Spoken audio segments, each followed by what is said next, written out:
Telangana arts and science college గ్రౌండ్లో మన ప్రియతమ ముఖ్యమంత్రి గారు రేవంత్ రెడ్డి గారు సంవత్సర కాలం పరిపాలన పూర్తి అయిన సందర్భంలో మరి ఈ ప్రభుత్వం వచ్చిన దగ్గర నుంచి కూడా ఏ విధమైనటువంటి అభివృద్ధి సంక్షేమ కార్యక్రమాలు చేపట్టడం జరిగింది.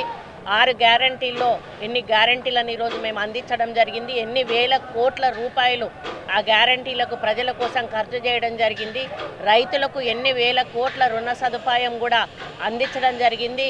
ఈ విధంగా వివిధ రంగాల్లో చేసినటువంటి అభివృద్ధి గురించి కానీ, సంక్షేమం గురించి కానీ, విద్య వైద్యం గురించి కానీ చేసిన కార్యక్రమాలను మరి ప్రజల ముందు పెట్టడానికి ఈ వరంగల్ని ఎన్నుకొని ఇక్కడ సభ నిర్వహిస్తున్నందుకు ముందుగా మా ముఖ్యమంత్రి రేవంత్ రెడ్డి గారికి ప్రత్యేక కృతజ్ఞతలు తెలియజేస్తా ఉన్నాను. మరి వారిని వెనుక ఉండి నడిపిస్తూ వరంగల్ వాసిగా ఉన్న మరి సలహాదారులైనటువంటి వేం నరేందర్ రెడ్డి అన్నకు కూడా ప్రత్యేక ధన్యవాదాలు తెలియజేస్తా ఉన్నాను. ఎందుకంటే వరంగల్కు ఒక ప్రత్యేకత ఉన్నది. మరి ఎప్పటి నుంచో కూడా వరంగల్ని అభివృద్ధి చేయాలని ఎంతోమంది మాటలు మాట్లాడినా కూడా చేతల విషయానికి వచ్చినప్పుడు ఎవరు కూడా చేయలేదు. మరి నేను వరంగల్ ఈస్ట్లో లాస్ట్ టైం కాకుండా బిఫోర్ లాస్ట్ టైం శాసనసభ్యురాలుగా ఉన్నప్పుడు ఏవైతే పనులు చేశానో అవి మాత్రమే నేను వెంటబడి ముఖ్యమంత్రి గారితో శాంక్షన్ చేయించుకొని తెచ్చిన పనులు తప్పితే ఆ తర్వాత ఎక్కడా కూడా మట్టి పోసినటువంటి సందర్భాలు లేవు.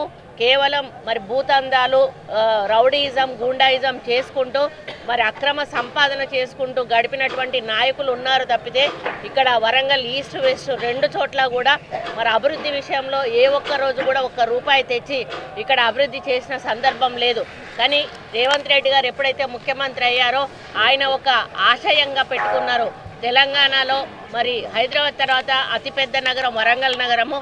వరంగల్ నగరాన్ని అన్ని రంగాల్లో అభివృద్ధి చేసి హైదరాబాద్తో సమానంగా అభివృద్ధి చేయాలి అని వారు పదే పదే మా ముందు మాట్లాడడం జరిగింది. దాన్ని మాటల రూపంలో కాకుండా ఈ రేపు చేతల రూపంలో ఇక్కడ ఫౌండేషన్స్ వేసి చెప్పబోతున్నారని చెప్పడానికి కూడా నేను గర్వపడతా ఉన్నాను. మరి ఒకేసారి పెద్ద ఎత్తున వరంగల్ని రూపురేఖలు మార్చే విధంగా ఈరోజు వారు నిర్ణయాలు తీసుకొని జీవోలు విడుదల చేసి మరి ఇక్కడికి రావడం జరిగింది.